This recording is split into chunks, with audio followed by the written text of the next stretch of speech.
के लिए हमारे चैनल को सब्सक्राइब करें और बेल आइकन दबाना ना भूलें। नमस्कार, BTN न्यूज प्रतिदिन में आप सबों का स्वागत है। हम हाजिर हैं समाचारों के साथ। विवाद तो होता रहता है, लेकिन दो पक्षों में के बाद विवाद ने उग्र रूप धारण कर लिया और गोली चल गई। घटना बहेड़ी थाना क्षेत्र अंतर्गत है, जहां दोनों पक्ष के लोग उग्र हो गए और बात गोलीबारी तक आ गई। इस संदर्भ में वरीय पुलिस अधीक्षक को सूचना मिली, पुलिस फोर्स भेजी गई। दोनों तरफ से FIR दर्ज की गई है। SSP अवकाश कुमार ने कहा कि हम लोग छापेमारी कर दोषियों को चिन्हित कर रहे हैं और जल्द कार्रवाई होगी। माहौल सब ठीक ठाक है। उन्होंने कहा कि घटना में जल्द से जल्द गिरफ्तारी भी करने का आदेश उन्होंने दिया है और आम लोगों से अपील किया है कि अफवाह पर नहीं जाएं। अपराधी का कोई जाति धर्म नहीं होता है, फर्क नहीं पड़ता है, वह क्रिमिनल है और उस पर कार्रवाई प्रशासन करेगा। SSP ने कहा कि आप लोग आपस में सद्भाव शांति बनाए रखें, माहौल नहीं खराब करें, एक दूसरे पर छीटा कसी नहीं करें और जो भी गलती हुई है, जिन्होंने भी कानून को अपने हाथ में लिया है, पुलिस उसे नहीं छोड़ेगी, चिन्हित कर उस पर कार्रवाई होगी और जेल भेजा जाएगा। से FIR की गई है और छापेमारी भी हम लोग कर रहे हैं। उसमें अभी माहौल वहाँ पे शांत है, शांतिपूर्वक है। जल्द से जल्द इसमें गिरफ्तारी भी करेंगे हम लोग और अपील भी है कि इस माहौल को ख़राब नहीं करें लोग। जो अपराधी हैं, इरिस्पेक्टिव ऑफ कि कौन है, किस कास्ट के हैं, किस जात के हैं, किस धर्म के हैं, उससे कोई फ़र्क नहीं पड़ता। क्रिमिनल होता है, तो उस पर हम लोग कार्रवाई करेंगे और माहौल को अच्छे से रखे, लोग सद्भावना बनाए। जो दोषी हैं क्या उनकी गिरफ्तारी भी होगी?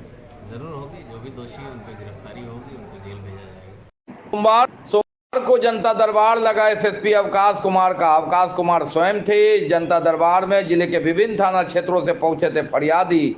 अधिकतर जमीनी विवाद था। मामले की शिकायत लेकर दूर दूर से आए थे लोग। वहीं वरीय पुलिस अधीक्षक अवकाश कुमार ने सभी फरियादियों को बारी बारी से सुना, उनकी शिकायत को सुनकर कार्रवाई का आश्वासन दिया। हमने बात की SSP अवकाश कुमार से। आज केस से संबंधित ज़्यादा थे, एक दो ही मामले थे जो ज़मीनी विवाद से संबंधित थे, लेकिन उसमें भी आवेदक के द्वारा एक में बताया गया कि थाना और CO के स्तर से जो बैठक होती है उसमें कुछ कार्रवाई की गई है। तो उसमें और आगे की कार्रवाई के लिए आवेदन देने आए थे, तो उसको मॉनिटर किया जा रहा है। केस में कुछ केसेस में गलत नाम को लेकर और कुछ केसेस में अनुसंधान प्रगति नहीं होने को लेकर कुछ आवेदक आए थे। संबंधित अनुसंधानकर्ता से हम लोग रिपोर्ट मांग रहे हैं। बाकी है अभी और भी बहुत कुछ, लेकिन पहले रुकेंगे, लेंगे एक ब्रेक। बीमार नहीं रहा लाचार, हो रहा मुफ्त उपचार। हड्डी नस रोग से संबंधित गंभीर बीमारियों का मुफ्त में इलाज। इंतजार किसका, जाएं सर्राफ ऑर्थो एवं स्पाइन सेंटर और दर्ज कराएं प्रधानमंत्री जन आरोग्य योजना में अपना नाम। विश्व की सबसे बड़ी स्वास्थ्य सुविधाओं का उठाएं लाभ। आधुनिक ऑर्थोपेडिक सुविधा, ऑर्थोस्कोपी, स्पाइन सर्जरी, फ्रैक्चर का अत्याधुनिक इलाज। डॉक्टर SN सर्राफ, डॉक्टर अभिषेक सर्राफ, रीढ़ हड्डी और नस रोग विशेषज्ञ डॉक्टर प्रियंका बी सर्राफ, स्त्री और प्रसूति रोग विशेषज्ञ DMCH के सामने लहरियासराय। मनोरंजन ही मनोरंजन। अब आपके शहर दरभंगा पुरानी बस स्टैंड में डिज्नीलैंड मेला लगाया गया है। इस मेले में मीना बाजार बच्चों के लिए टावर झूला, ब्रेक डांस, ड्रैगन झूला के साथ साथ बच्चों के लिए मनमोहक खिलौने एवं अलग अलग प्रकार के फैंसी ड्रेसों के साथ साथ अनेकों प्रकार के लजीज व्यंजन भी उपलब्ध है। तो देर किस बात की, आइए और मेला का आनंद उठाइए।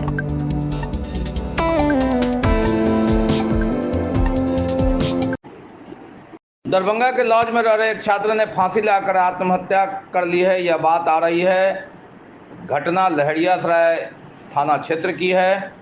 जानकारी के अनुसार मोगलपुरा स्थित RPS लॉज में रह रहे मधेपुर निवासी मोहम्मद शाहनवाज ने आत्महत्या कर ली। RPS नामक लॉज में 6 महीने से वह रह रहे थे। उस लॉज के मालिक ने बताया कि युवक शांत मिजाज था, लेकिन पता नहीं ग्रेजुएशन फाइनल किया था, लेकिन क्या हुआ यह नहीं पता चल पा रहा है, किस कारण उसने ऐसा किया। मोहम्मद शाहनवाज के कमरे के पास जाने के बाद कमरा नहीं खोला गया था। लॉज के गार्ड के द्वारा रूम में खिड़की से झांक कर देखे जाने पर वह फंदे से लटका पाया गया, जिसकी सूचना मकान मालिक और पुलिस प्रशासन को दी गई, जिसके बाद घटनास्थल पर थाना पहुंचकर जांच में जुट गई है। हमने घटना के संबंध में लहरियासराय थाना की पुलिस और लॉज के जो प्रतिनिधि हैं उनसे बात किया।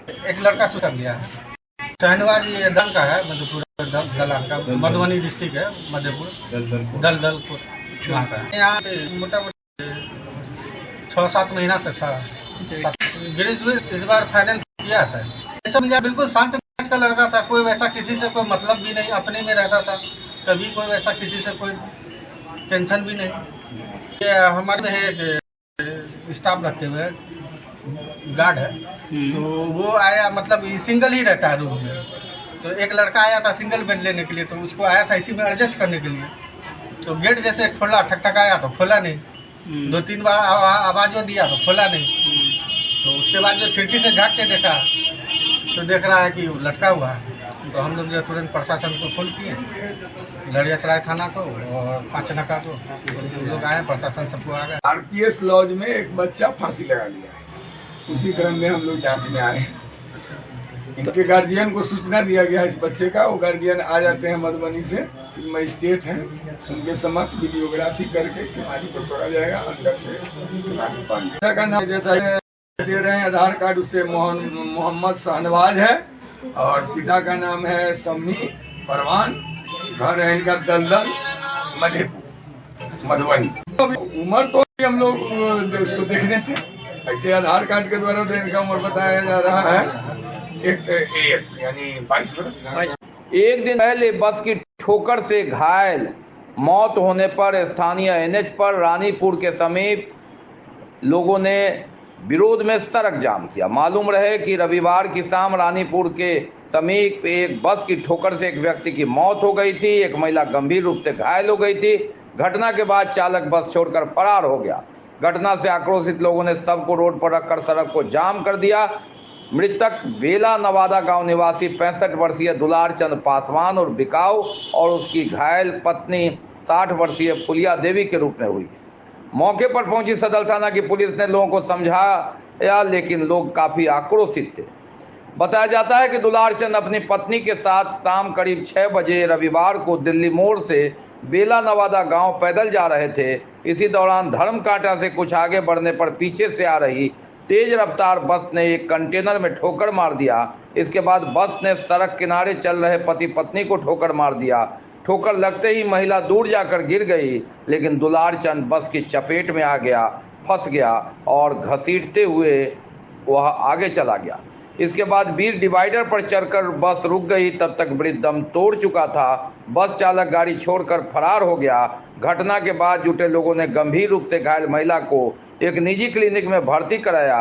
घटना से स्थानीय लोग काफी आक्रोशित हो गए और बांस बल्ला लगाकर एनएच को जाम कर दिया।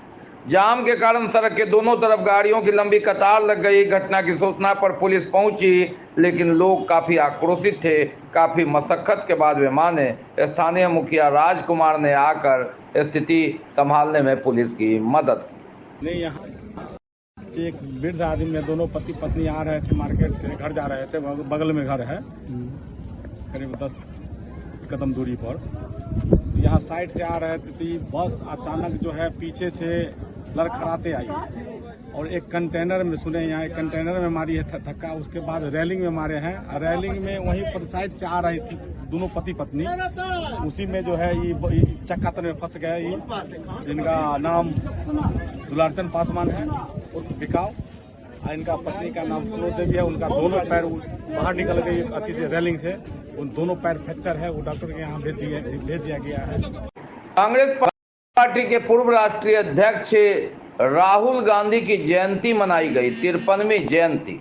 तो आज हमारे जनप्रिय नेता आदरणीय राहुल जी का जन्मदिन के 53वां जन्मदिन के शुभ अवसर पर दरभंगा जिला कांग्रेस कमेटी की तरफ से प्रखंड कांग्रेस कमेटी के अध्यक्ष और हमारे प्रदेश के तमाम प्रतिनिधि और जिला के वरिष्ठ कांग्रेस के नेता और पदाधिकारियों की एक बैठक संगठन की मजबूती के लेके जो आने वाला चुनाव 2024 में लोकसभा और 25 में विधानसभा चुनाव है, उस संदर्भ को रखते हुए ये आज की संगठन की ये विस्तारित बैठक बुलाई गई। संकल्प लेना है कि संघर्ष में राहुल अकेला नहीं, राहुल जी के साथ हम एक कार्यकर्ता मौजूद है। जहाँ पे लगे हमारा कैंडिडेट है तो वहाँ पे बिना कुछ स्वार्थ के, बिना कुछ भाव के, बिना कुछ सोच के हमें सिर्फ ये मजबूती करना है कि ये सीट को निकालना है। मैं आग्रह करती हूँ कि जो 23 तारीख को हमारे राहुल जी 4 साल के बाद आ रहे हैं, पटना में आगमन हो रहा है, एक एक कार्यकर्ता ऐसे वहाँ पे शामिल हो कि उनको लगे कि बिहार लहर के साथ खड़ा हो रहा है। पुस्तकालय का महत्व देवालय से तनिक भी कम नहीं है, यह बातें कही महेश्वर हजारी ने। जी हाँ, पुस्तक के हमेशा अंधेरे से उजाले की ओर ले जाती है। देवकला एजुकेशनल ट्रस्ट का प्रयास सर्वथा सराहनीय है। बिहार विधानसभा के उपाध्यक्ष महेश्वर हजारी इस मौके पर अपनी बात रख रहे थे। शिक्षित मेरा गांव कार्यक्रम के तहत कमरगामा ग्राम में उक्त ट्रस्ट के ट्रस्टी रामदेव राय के व्यक्तिगत कोष से निर्मित पुस्तकालय के उद्घाटन के रूप में वे पधारे थे। श्री हजारी ने कहा कि ग्रामीण क्षेत्र में इस तरह के प्रयास को ऐतिहासिक है और इसका महत्व है। संस्थापक ट्रस्ट के संस्थापक सह होली मेरी इंटरनेशनल स्कूल के चेयरमैन शिक्षाविद शिव किशोर राय की इस संदर्भ में उन्होंने सराहना की और कहा कि ये ऐसे समय शिव किशोर राय 25वीं वैवाहिक वर्षगांठ है। इस अवसर पर समाज को पुस्तकालय के रूप में इतना बड़ा धरोहर देना, यह इनकी मानसिकता, व्यवहारिकता और सामाजिकता को दर्शाता है। वर्षगांठ की पूर्व संध्या पर इस तरह के जनोपयोगी कार्य करने को अनुकरणीय बताया। मुख्य अतिथि प्रभारी प्रमंडलीय शिक्षा उपनिदेशक मदन राय ने कहा कि शिक्षा से ही मानव का समग्र विकास संभव है। प्रत्येक क्षेत्र में वांछित सफलता के लिए पुस्तकों को इन्होंने अपरिहार्य बताया और कहा कि पुस्तक आज के इस आधुनिक युग में भी अपनी एक अलग पहचान रखता है। विशिष्ट अतिथि सेवानिवृत्त पुलिस निरीक्षक बालकृष्ण यादव भी इस मौके पर मौजूद रहे। अगर प्राइवेट सेक्टर में भी आप जाते हैं तो सारे लोग अपना अपना रोजगार कैसे हम ढूंढे, कौन रोजगार हमको ज्यादा फूल होगा, जिसमें हमारी मान मर्यादा भी बरकरार है और हमारी आर्थिक स्थिति भी खुशहाल है, इस पर सोचने की जरूरत है। शिव कुमार राय जी यहाँ समर्थित है। मैं यही चाहता हूँ कि कोई भी व्यक्ति या मानता हूँ किसी भी महत्वपूर्ण पद पर चले जाए, लेकिन अगर वो जहाँ से गए हैं उस भूमि को याद रखेंगे तो उनका विचरण कभी नहीं होगा। देख के गया आज वो सलाह हमारा, इसलिए मैं आग्रह करूंगा शिव किशोर बाबू से, आपने जो काम किया है बहुत ही प्रशंसनीय है। मैं आग्रह करूंगा रामजन्म बाबू से, आप लोगों से, उमेश बाबू सब जितने हम लोग हैं पुराने पूर्व मुखिया जी हमारे उपस्थित है। यहाँ कॉलेज की जमीन की व्यवस्था होगी तो मैं आपको पूर्ण विश्वास दिलाना चाहता हूँ कि हमारा जो 2 साल का 100% देने का काम करेंगे, हमारी कोशिश की जाती है। वो संस्था हम लोग चले जाएंगे, आज यहाँ कल चले जाएंगे, लेकिन वो संस्था जो होगी उसको जरूर आने वाले जो पीढ़ी दर पीढ़ी होगा वो याद करते रहेगा कि फलाना आपने विधायक थे, उन्होंने जितना पैसा दे करके इसमें योगदान देके पैसा करके आज कॉलेज का निर्माण करने का काम करें। 1 से 1 छात्र यहाँ पे पढ़ते जाएंगे। आज हमारी बेटी घर पे पढ़ती है, हमारी समाज में बेटी पढ़ती है, उसकी शादी ब्याह में कहीं कोई कठिनाई नहीं होता है, इसलिए ऐसा काम नहीं करता है। राजनीति हम लोग करते हैं, राजनीति का स्थायी दोस्त नहीं होता, हमारे मतदाता राजनीति होता है। आज वोट के होता है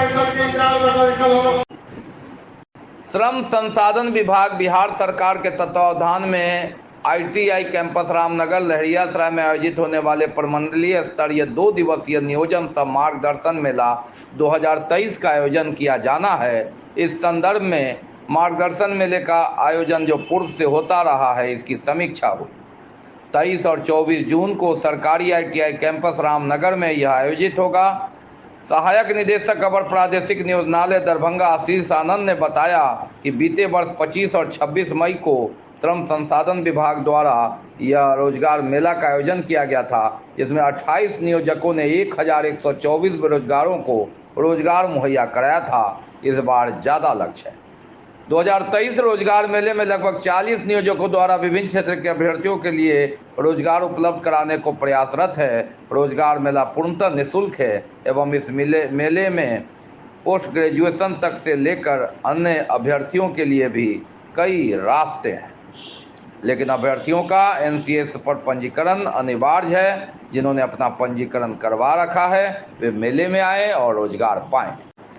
अभी भले ही गर्मी हो, सूखा हो, लेकिन बाढ़ की धार की मार जब आती है तो सब कुछ बहा के ले जाता है और ऐसे में जिला आपदा प्रबंधन इसकी तैयारी इस सूखे में ही कर लिया है।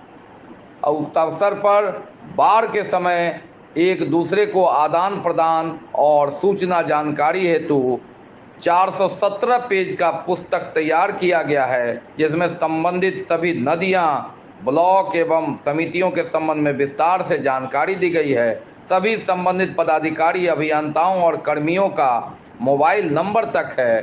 पुस्तक में अंचल एवं पंचायत स्तर की जनसंख्या, क्षेत्रफल के अलावा गोदाम, NDRA प्रशिक्षित गृह, रक्षकों, चालकों, गोताखोर, ऊंचे शरण स्थल, मेगा कैंप स्थल, हेलीपैड हेतु उपयुक्त स्थल, प्रशिक्षित प्रशिक्षकों, पंचायत स्तरीय कर्मियों, प्रखंड स्तरीय सभी पदाधिकारियों, NGO, बाढ़ नियंत्रण प्रमंडल के अभियंताओं की सूची है। इसका विमोचन जिला आपदा प्रबंधन द्वारा किया गया और दरभंगा के जिलाधिकारी राजीव रोशन ने इसका विमोचन किया। उक्त अवसर पर उप निदेशक जनसंपर्क नागेंद्र कुमार गुप्ता थे और आपदा प्रबंधन के प्रभारी पदाधिकारी आलोक राज थे और पूर्व प्रभारी सत्यम सहाय, जिन्होंने एक दिन पहले चार्ज दिया था, वे भी उपस्थित थे। बाकी है अभी और भी बहुत कुछ, लेकिन पहले रुकेंगे, लेंगे एक ब्रेक। दरभंगा शहर के नाका नंबर 5 स्थित फिजिक्स एक्सपर्ट के सर के द्वारा संचालित आइडियल पाथ में प्रत्येक साल की तरह इस साल भी आइडियल पाथ स्कॉलरशिप का आयोजन किया जाएगा। इसमें 20 सर्वश्रेष्ठ छात्रों को निःशुल्क शिक्षा, बाकी छात्रों को उनके अंक के आधार पर ट्यूशन फी में छूट के साथ साथ मेडल, सर्टिफिकेट गिफ्ट दिया जाएगा। यह स्कॉलरशिप का एग्जाम क्लास 7वीं से लेकर 12वीं तक के छात्र दे सकते हैं। अधिक जानकारी के लिए हमारा मोबाइल नंबर है 8409833709 एवं 9308296082। क्लास 7वीं से 10वीं के CBSE एवं ICSE छात्रों के अलग अलग बैच की सुविधा। नीट 2022 में प्रीति कुमारी को 652 अंक, सुमित कुमार को 647 अंक के साथ साथ 12 छात्रों ने 575 से अधिक अंक प्राप्त कर किया आइडियल पाथ और मिथिला का नाम रोशन। ब्रेक के बाद पुनः आप सबका स्वागत है। हम बढ़ते हैं आगे। ललित नारायण मिथिला विश्वविद्यालय दरभंगा के स्नातकोत्तर चतुर्थ सेमेस्टर वाणिज्य संकाय विज्ञान संकाय परीक्षा 2022 का परीक्षाफल प्रकाशित कर दिया गया। वाणिज्य संकाय में कुल 93.4% परीक्षार्थी उत्तीर्ण घोषित किए गए। इस तरह विज्ञान संकाय में 95.86 परीक्षार्थी उत्तीर्ण घोषित किए गए। इस संदर्भ में कुलपति प्रोफेसर सुरेंद्र प्रताप सिंह, प्रति कुलपति प्रोफेसर डॉली सिन्हा एवं कुल सचिव प्रोफेसर अजय कुमार पंडित ने सभी को शुभकामना दिया। ये BA वर्ष में नामांकन के लिए संयुक्त प्रवेश परीक्षा का आयोजन 26 जून को 11 बजे से 1 बजे तक होगा। इसके लिए ऑनलाइन आवेदन करने की तिथि 18/6 थी, जो समाप्त हो गई, लेकिन CET INT B.Ed 2023 प्रवेश परीक्षा के एडमिट कार्ड आधिकारिक वेबसाइट पर 22/6 तक जारी कर देने की बात आई है। बताया गया कि अभ्यर्थी आधिकारिक वेबसाइट पर 22 जून से लॉग ऑन कर अपना एडमिट कार्ड डाउनलोड कर सकेंगे और परीक्षा में भाग ले सकेंगे। राज्य के 2 शहर मुजफ्फरपुर एवं दरभंगा में छात्र छात्राओं के लिए परीक्षा केंद्र बनाए गए हैं। मुजफ्फरपुर शहर में 2879 अभ्यर्थियों के लिए 2 परीक्षा केंद्र बनाए गए हैं। इन परीक्षा केंद्रों पर 1646 महिला और 1233 पुरुष होंगे। दरभंगा शहर में 1904 अभ्यर्थियों के लिए 2 परीक्षा केंद्र हैं और इसमें 1018 महिला और 886 पुरुष शामिल होंगे। महारानी रामेश्वरी भारतीय चिकित्सा विज्ञान संस्थान मोहनपुर से संबंध इकाई राजकीय कामेश्वर सिंह आयुर्वेदिक चिकित्सालय में नवम अंतर्राष्ट्रीय योग दिवस के अवसर पर आयोजित होने वाले कार्यक्रमों की विवरणी जारी की गई है। मधुमेह चिकित्सा शिविर के साथ साथ औषधीय पौधों का प्रदर्शन, विभिन्न आयुर्वेदिक कंपनियों के द्वारा अपनी अपनी औषधियों का प्रदर्शन, बच्चों के रोग प्रतिरोधक क्षमता बढ़ाने के लिए स्वर्ण प्रशासन का आयोजन, संध्या में मानवता के लिए योग विषय पर संगोष्ठी इत्यादि का कार्यक्रम जारी किया गया है। नवम अंतर्राष्ट्रीय योग दिवस के अवसर पर यह कार्यक्रम आयोजन है। मानवता के लिए योग तो उसमें हम लोग ह्यूमैनिटी में योग का क्या इम्पोर्टेंस है, इस थीम को ध्यान में रखते हुए इस बार का जो है सो आपको योग दिवस कार्यक्रम मनाने का निर्णय इस थीम पे लिया गया है भारत सरकार के द्वारा। और ये प्रोग्राम पूरे विश्व में 21 जून को मनाया जाना है। तो इसकी जो छोटी सी संक्षिप्त विवरणी है मैं वो आप लोग को शेयर करना चाहता हूँ। और उसमें जो हम लोग का कार्यक्रम है, तो सुबह का कार्यक्रम 5:30 से 6 सभी लोग उपस्थित हो जाएंगे अपने योगाभ्यास करने के लिए अपने अपनी जगह पे अपना अपना स्थान ले लेंगे। और 6 से 6:45 जो योगाभ्यास का प्रोटोकॉल है, कौन प्रोटोकॉल पूरे भारत या पूरे विश्व में होगा, तो वो योगाभ्यास 6 से 6:45 के बीच में होना है। उसके बाद हमारा भारत सरकार के नियमानुसार प्रोग्राम वहीं पे ख़त्म हो जाती है।